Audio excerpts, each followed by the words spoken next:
Oi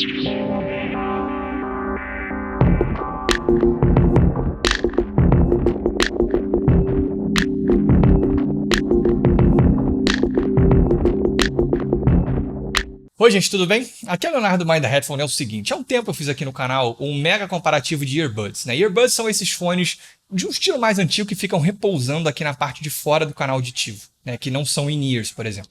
É um tipo de fone que já saiu de moda por bons motivos, né? Eu acho que hoje, cara, existem simplesmente tipo dois expoentes ainda que tipo fazem muito sucesso, que são os Apple EarPods e os Apple AirPods, né? Que também são earbuds. Mas esse tipo de fone ele perdeu muito espaço para in-ears por vários motivos, né? Como eu falo nessa avaliação, são fones que, tipo, existem modelos que trazem características muito boas, né? Tipo um Bang Olufsen A8, por exemplo, que tem muita transparência, sabe? Detalhamento e linearidade, mas não tem nada de graves. Aí você tem um VEAMANC que tem, cara, médios muito suaves, sabe? Muito calorosos e melosos, mas também não tem nada de grave. Aí você tem os Tai-Haize, por exemplo, que trazem uma resposta bem surpreendente de graves, mas são muito gritantes dos médios agudos. Então meio que é um tipo de fone que assim, sempre tem um problema muito sério, tá? Então assim, ele meio que acaba sendo recomendado só para pessoas que não precisam de um fone pequenininho, mas não gostam de in-ears, por exemplo. Né? Normalmente é um tipo de fone que assim, se você quer qualidade de som, é melhor você procurar outra coisa. Nesse vídeo, assim, o melhor para mim foram os Apple EarPods, porque eles trazem graves que são legais para um earbud, mas ao mesmo tempo eles ainda tinham essa meio que gritância aí nos médio agudos que costuma caracterizar esse tipo de fone. Até que agora, gente, eu recebi isso aqui. Não sei se vai dar pra ver tão bem. Ó, estão vendo? Isso daqui parece aquele fone de camelô, sabe? De R$ 2. Pois é. Só que esse fone é incrível, tá? Esse fone é inacreditável o que esse fone aqui faz. É um KB Ear Stellar. Ele custa $3. É um fone que custa R$ 20, R$ 22 no AliExpress hoje em dia. E eu realmente não tô acreditando no que esse fone faz. Se você se interessar, ele tá linkado aqui embaixo. Mas vamos lá. Fisicamente, não tenho o que dizer. É literalmente igual a um fone de camelôzinho, daquele cara que passa no metrô vendendo fone. Tipo, aliás, até pior, né? Porque hoje em dia as pessoas só vendem fone in-ear. É um fone que você pega e fala, cara, não é possível que isso aqui seja bom. Ele vem, a apresentação ainda, cara, ele vem literalmente numa sacolinha Ziploc com as duas espuminhas. Eu nem guardei pra fazer esse review. Foi um troço que eu até, assim, tipo, meio que instintivamente joguei fora, então não vou poder mostrar pra vocês, mas assim, não poderia ser mais simples. É assim que esse fone vem, tá? E assim, em termos de acabamento, mega simples, ele usa a mesma concha do antigo Sennheiser MX500, que hoje em dia é usada por muitos fones e earbuds assim chineses. Cara, todo de plástico, realmente assim, nada demais. Não tem nenhum isolamento, porque é um earbud, sabe? É confortável, eu gosto muito da sensação desse tipo de fone, mas, cara, você vai escutar tudo que tá à sua volta e dependendo do volume que você estiver ouvindo, quem estiver do seu lado também vai escutar o que você tá escutando. Então, assim, experiência normal de earbud, nada demais. Só que é o seguinte, quando esse fone chegou, eu coloquei pra tocar a última coisa que tava no meu celular, que eu tava ouvindo, que era Brooklyn High, do nosso trio. Eu não conseguia acreditar no que eu tava escutando, sabe? Eu lembro que eu fiquei assim, eu comecei a rir. Meu queixo caiu, eu falei, esse fone, um earbud não tem direito de ter esse som. Muito menos um fone que custa R$ 20. É mais barato do que um lanche no McDonald's. Assim, é surreal. É surreal o que esse fone estava tocando. Primeiro porque a questão principal são os graves. O melhor earbud que eu já tinha escutado em termos de grave eram os Apple AirPods. Cara, esse fone ele tem uma quantidade maior de graves, assim, com mais presença, mais preenchimento. Eu nunca escutei grave assim de um earbud na minha vida, sabe? Não é perfeito, tá? Assim, são graves que estão mais concentrados nos médio graves. Ele não tem muita extensão nos subgraves, mas assim, cara, o bumbo da bateria do Kiko Freitas, sabe? Tipo, o baixo do Ney Conceição nessa música.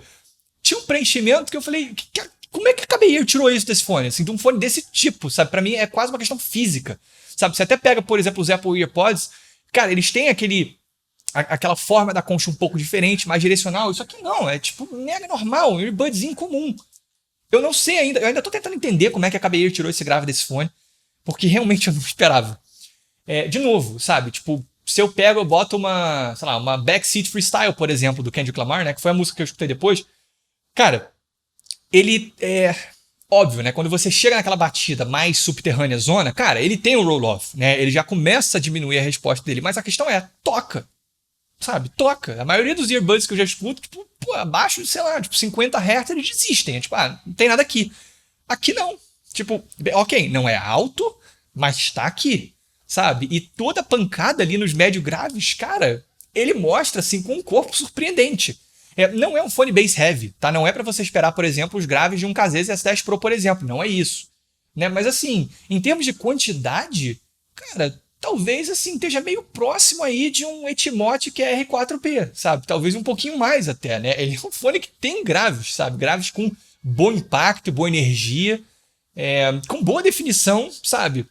Não só a última gota em textura, mas, assim, eles existem, eles têm uma definição, cara, muito competente, muito aceitável. É um fone que dá pra você escutar uma música eletrônica, por exemplo, um rap, sabe? Você não vai sentir falta daquele peso, sabe? Tipo, óbvio, ele não é, de novo, ele não é como de um in-ear, como um Casese S10 Pro, mas ele tá ali, sabe? Ele traz uma apresentação muito agradável para esses estilos, uma coisa que eu sinceramente nunca escutei no earbud. Tipo, sei lá, ele traz esse preenchimento que vem aí dos médio graves, só que de uma maneira também muito bem feita, sabe? Não existe nenhuma interferência significativa nos médios, sabe? Não são aqueles graves, aqueles médio graves que sangram ali, né? Que embola a apresentação. Não, não é isso. É bem chocante, assim, para um earbud. E quando a gente vai para os médios, cara, o choque continua, porque assim, ele tem uma apresentação que é muito, cara, é muito suave, é muito agradável nos médios, sabe? É muito, muito equilibrado. Ele não tem meio que assim, o calor, né, de um VE Monk, por exemplo, né, que foi um earbud que eu testei naquele mega comparativo, que é um fone que encantava muito por essa região média, porque ele era muito sedoso. O Stellar, ele traz um pouco dessa característica, mas de uma maneira mais equilibrada. Cara, quando eu coloco a Fall In da Esperanza Spalding, assim, de verdade, tipo, é irrepreensível, cara. Assim, como ele é um earbud, sabe, ele acaba não tendo a imersão de um in-ear, né? Tipo, o in-ear, mal ou bem, quando ele te isola do ambiente, sabe, você acaba meio que entrando mais na música. Da mesma forma, um headphone, ele vai também te envolver um pouco mais, porque, tipo, é uma sonoridade maior. Cara, o Stellar, assim, ele ainda é um earbud, né? Então ele tem aí uma sonoridade que é um pouco menos envolvente do que esses dois tipos de fone. Mas assim, em termos de tonalidade, irrepreensível a maneira como ele mostra nos médios, sabe? De novo, essa música, cara, a Esperanza Spalding ali com corpo, sabe? Com definição, com transparência, com alguma espacialidade, sabe? É muito inesperado, sabe? Muito mesmo.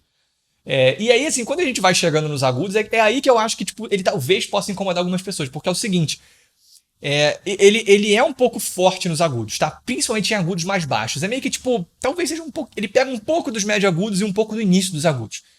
Então, assim, ele dependendo, sabe, ele mostra pratos de bateria aí com bastante vontade. Dependendo da situação, ele pode ser um pouco cansativo e um pouco estridente, mas não são situações tão comuns. Eu acho que, assim, de novo, em termos de timbre, por exemplo, é muito incrível, sabe? Tipo, é muito correto, sabe? Os pratos de bateria, sabe? Desse primeiro álbum da Esperanza Spalding, o álbum de Esperanza, ele mostra muito bem os pratos, sabe? Com muita definição, assim, de novo, um pouco quentes mais para baixo, mas eu meio que até acho que isso pode ser até mais interessante do que um pico mais para cima, porque ele meio que deixa o timbre correto. Né? Muitas vezes, se você coloca um boost nos agudos numa região mais para cima mesmo, tipo o Sennheiser IA Pro, né, que eu testei há pouco tempo, IA40 Pro, isso pode deixar o timbre desses instrumentos de prato de bateria, por exemplo, mais fino. Não é isso que acontece aqui. Eles só acabam sendo um pouco mais altos. E dependendo de quem for, dependendo do estilo de música que você estiver ouvindo, pode ser um pouco agressivo. Mas, no geral, são agudos que me impressionam bastante. Ele só não tem a última gota em extensão. Então, assim, a sensação de ar é um pouco prejudicada, tá? Ele é um fone que tem agudos presentes, sabe? Timbristicamente muito corretos, mas talvez sem a última gota de meio que respiro, sabe? Né? De sensação de ar mesmo. Concluindo, compra. Só compra, assim. Confia em mim. Eu fico ouvindo esse fone e rindo. Eu ouço e fico assim, cara, que bruxaria é essa que a Cabeir fez aqui? Assim, não me entenda mal, tá? Não é pra... Eu não tô falando assim, compra e não compra um ZS10 Pro, um Team T2, porque esse fone é melhor. Não é isso. Ele é um earbud, né? Então, assim, meio que é um tipo de experiência diferente. Não deixa de ser meio que como você comparar um sei lá, um headphone com in-ear. É difícil, às vezes, você, tipo, falar, né? Tem, de vez em quando aparece alguém, tipo, perguntando assim, putz, compra um Super Lux ou um S10 Pro? Tipo, cara, são experiências muito diferentes. Não dá pra dizer que um é necessariamente melhor que o outro, né? O Cabe Ear Stellar meio que pra mim é um desses casos, sabe? Né? De, tipo, é difícil dizer, tipo, que um é melhor que o outro. Mas o ponto é, sobre vários aspectos, cara, ele consegue comprar uma briga muito boa, sabe? Então, assim, meio que, tipo, eu acho que vale muito a pena você comprar, porque, assim, mesmo se você tiver um Sennheiser HE1 de 500 mil reais, sabe? Se você tiver, putz, um sistema incrível de fones, no mínimo, você vai escutar esse fone e você vai começar a dar risada, que você vai ficar chocado com o nível de desempenho que a Cabe Ear tirou de um fone de $3, que hoje no AliExpress custa R$ 20. Tipo, cara, custa menos que uma pizza, sabe? Você vai no McDonald's, você gasta mais do que isso. Então, assim, só isso, né? Mesmo se você nunca mais ouvir esse fone, só esse choque de você escutar esse desempenho desse fone já vale o preço. É isso, gente. Espero que vocês tenham gostado. Se vocês tiverem gostado, clique no botão de like. Se vocês tiverem gostado muito, se inscrevam no canal. Um grande abraço.